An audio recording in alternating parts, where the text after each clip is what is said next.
Jason, you've studied these topics both here and in Ontario.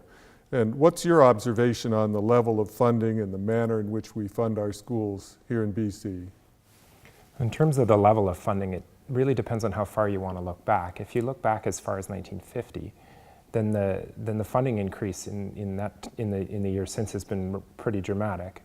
We spent nationwide about $440 million on public schools in 1950, and by 1970 we were spending $11 billion. That's a 20-fold increase in a matter of a few decades. And really there were three reasons why that happened. One was the consolidation of rural districts into larger full-service districts. So the service level everywhere in the country rose to what only the cities had been able to provide. Teacher salaries also increased pretty dramatically, faster than inflation. And so spending is up quite a bit in those terms. If you also look at the costs of special programs, for instance, that's also tended to increase spending.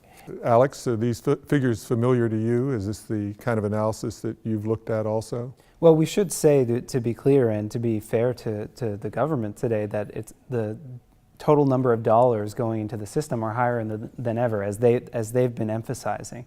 Now, part of the problem with using that as a measure is that we've also seen cost pressures on school districts increase over the past 15 years, often pressures that are downloaded directly from the provincial government. So that includes things like the doubling of MSP health premiums in the province over the past 15 years, BC Hydro rates increasing, WorkSafe BC rates increasing, provincially mandated computer upgrades, carbon tax, an additional carbon levy on the public sector, and on and on. Now, when you have the cost being increased in this way, you have to make sure there are enough compensating dollars to make up for that.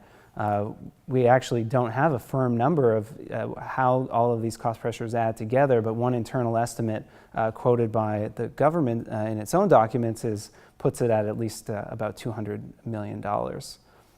So it becomes a difficult thing to draw comparisons because, for example, no other province has an MSP, and here the entire MSP gets paid for out of what's allocated in that per capita student spending. That's right, and it's worth saying, even without adjusting for those cost pressures, when we look at the Statistics Canada data comparing BC to other provinces, we see on a per student basis that BC is the second lowest funded in the country.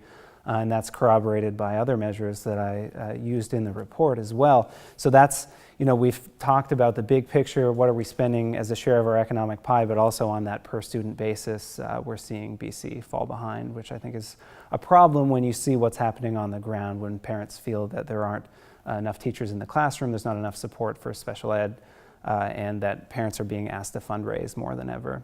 So what about the per capita comparisons, Jason? How convincing do you find those? I think that data is pretty sound in terms of what Alex has shown. One factor that we had talked about, but neither of us sort of knows how to assess, is the effect that teacher salaries have on that, because teacher salaries are the largest line in the budget.